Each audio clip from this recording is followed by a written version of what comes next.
Eh, Voy a cambiar un poco lo que teníamos previsto porque tenemos la columna de seguridad vial. Estamos recibiendo con los buenos días y la bienvenida al profesor Arturo Borges. ¿Cómo le va, profesor? ¿Qué tal, Humberto? Buen día para todos. Bien, yo sé que usted tenía preparado algo que tiene que ver con los elementos de seguridad en los automóviles, pero le pido una reflexión de esta barbaridad que acabamos de ver, porque yo no sé si sonreírme o decir que estamos todos locos. Un motociclista que filma además el atentado, en definitiva, a este radar, escopeta mediante, pero estamos todos locos. Digo, a ver, yendo un poco a lo que es su columna, ese señor manejó con una escopeta una moto.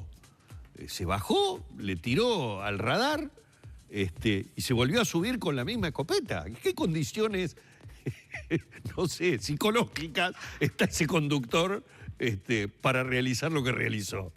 Y bueno, eso lo podemos traspolar a lo que es el tránsito en realidad, ¡Qué ¿verdad? disparate, por favor! Es realmente paradigmático. Pero bueno, es un tema para un sociólogo, ¿no? Y algún psicólogo. Pero ese tipo de conductas verdaderamente a veces se trasladan a un conductor, ¿verdad? Un individuo anda con una escopeta con 4 ruedas. El individuo apuntó. Y muchas veces, si uno quiere observar o explicarse la conducta de los usuarios de las vías, realmente es complejo entender las decisiones que se toman, ¿verdad? La verdad que sí. ¿Y en qué mundo estamos? Esto evidentemente raya en una locura impresionante. Cuando vimos esto, hoy a la mañana al principio, bueno, no lo podíamos creer. Ahora, viste que va enfundada, o sea que alguien puede sospechar que lleva allí. Y bueno, no tengo la hora en que eso sucedió, pero bueno, se supone que habría tránsito o que por algún lado pasaría que alguien lo pudiera observar. La verdad que es curioso. Pero lo podríamos traspolar perfectamente, ¿no? Sí, al tránsito. ¿Cuál es la mentalidad del usuario? La cabeza, ¿no?, del usuario. O sea, por eso le decía, llegó conduciendo y se fue conduciendo después de hacer esto. Y lo que usted traía hoy, que yo lo he visto y de alguna manera me parece interesantísimo, que es el tema de los elementos de seguridad que van trayendo los automóviles, y obviamente que allí hay enormes diferencias que muchas veces se traducen justamente en el precio que tienen esos automóviles, porque algunos vienen con muchos elementos de seguridad. Y sin meterme directamente en la columna, pero también le pregunto, muchas veces, el saber que estoy en uno de esos automóviles de alta gama que vienen dotados de una gran cantidad de elementos de seguridad, ¿no es lo que genera esa imprudencia que se tiene en el manejo a altísimas velocidades que uno ve, por ejemplo, cuando se da fundamentalmente en carretera, que porque tengo determinado automóvil creo que estoy como liberado de tener un accidente en el que termina herido? Nosotros creemos que sí. Lo que usted dice, Humberto, es que tiene mucho que ver con la realidad que tenemos, ¿no?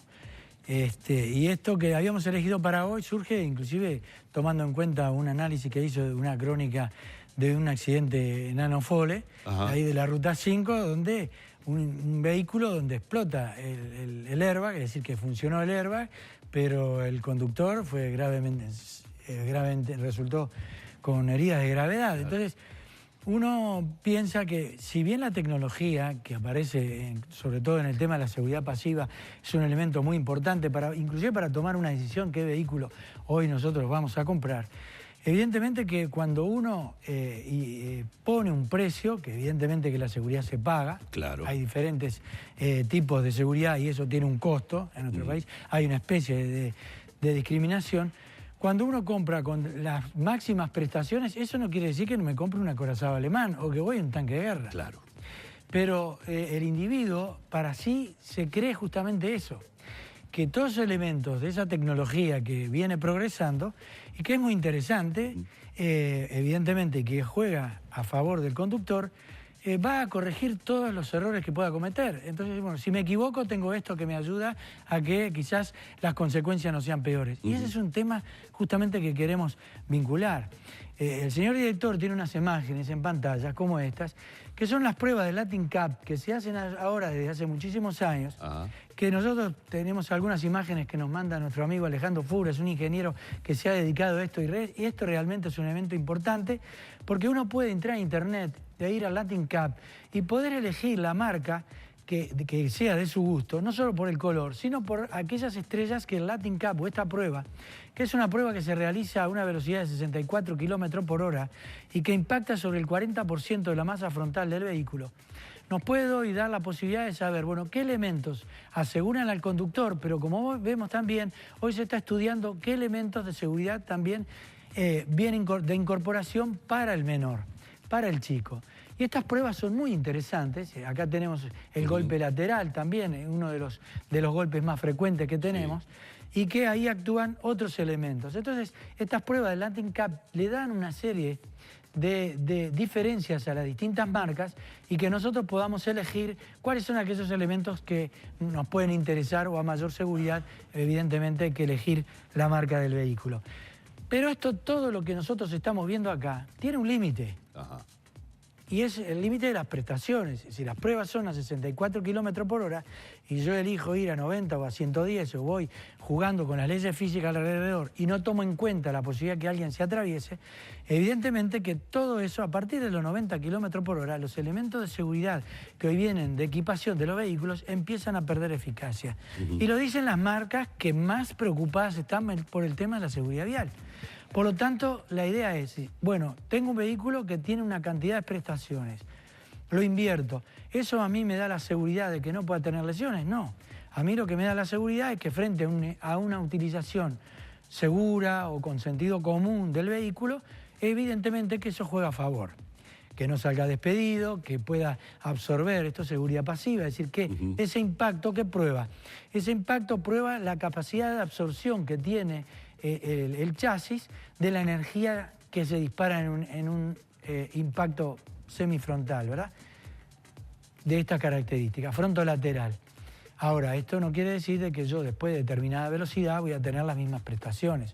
Por lo tanto, cuando tengo elementos de seguridad, debo de saber que tengo un límite. Claro. Muchas veces cuando uno quiere observar o explicarse las conductas de la gente, fundamentalmente están afincadas. Primero, en la predisposición del conductor. Cuando uno sale a la calle o va a conducir un vehículo, tiene que tener determinadas predisposiciones que son, primero, las de poder percibir el riesgo como debe ser. La otra, saber que los niveles de atención concentradas y sostenidas son un elemento básico para manejar con seguridad. Y la otra, su tiempo de reacción. Pero eso también va enganchado ¿con qué? Con la toma de decisiones. Entonces, la toma de decisiones tienen que ver con una placa que ya tenemos por allí, señor director, donde intervienen tres elementos. Primero, la asimilación, es decir, percibir lo que nosotros tenemos delante, hacer una asimilación correcta de cuál es el escenario, procesar esa información en el cerebro y que el cerebro, a partir de que toma contacto con el exterior, tome una decisión. Y la acción posterior es elegida por el cerebro, pero tiene que ser controlada por el conductor. ¿Para qué? Para que el resultado de lo que busca sea coherente con lo que consigue. Sí, y lo que usted ha dicho en ese primer paso, que es la asimilación, tal vez esté uno de los factores sobre los que más haya que trabajar en nuestro país. Uno percibe una falta de asimilación del riesgo, casi le diría un hasta grado de inconsciencia con respecto a determinado tipo de cosas. A ver, está bien, no voy a esperar que venga un auto desde arriba o que se me caiga un helicóptero, pero hay situaciones en las que uno nota que no existe, aún en choferes profesionales, una correcta asimilación de qué riesgos se están generando. Le voy a dar un caso, por ejemplo, muy concreto. Choferes profesionales, tanto de ómnibus como de vehículos como los taxímetros, y que de repente no asimilan la inconsciencia del peatón que con mucho riesgo suele no solamente acercarse peligrosamente al cordón, sino muchas veces descender, y vienen a velocidades en las que sería imposible evitar el atropellamiento si esa persona llega a dar un paso más o si simplemente se tambalea. Y uno lo ve como una cuestión constante. A ver, como si el criterio, profesor, fuera: a mí me asiste la razón, yo tengo la verde, entonces voy y circulo de esta manera, sin tomar en cuenta que lo que está en juego es la vida de otra persona. Es interesante, Humberto, lo que usted dice. ¿Por qué? Porque muchas veces creemos que la conducción se sostiene sobre la coordinación visomotora, las habilidades que podamos tener. Y uno de los elementos más importantes, que aparte de tener esas habilidades que son muy importantes para la conducción, todo lo demás es a nivel subjetivo, cómo veo el tránsito. Y esa asimilación es el aspecto cognitivo que debe referirse a un individuo, es decir, se debe enseñar. Y esto es donde juega la parte teórica como un elemento muy importante.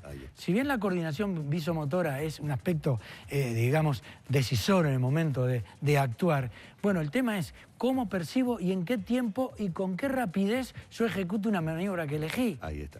Pero no se basa, la conducción no se basa solamente en esa respuesta o esa destreza que a veces los conductores dicen, pero hace 30 años que manejo, ¿qué me pueden enseñar? La experiencia es muy buena, pero es un arma de doble filo.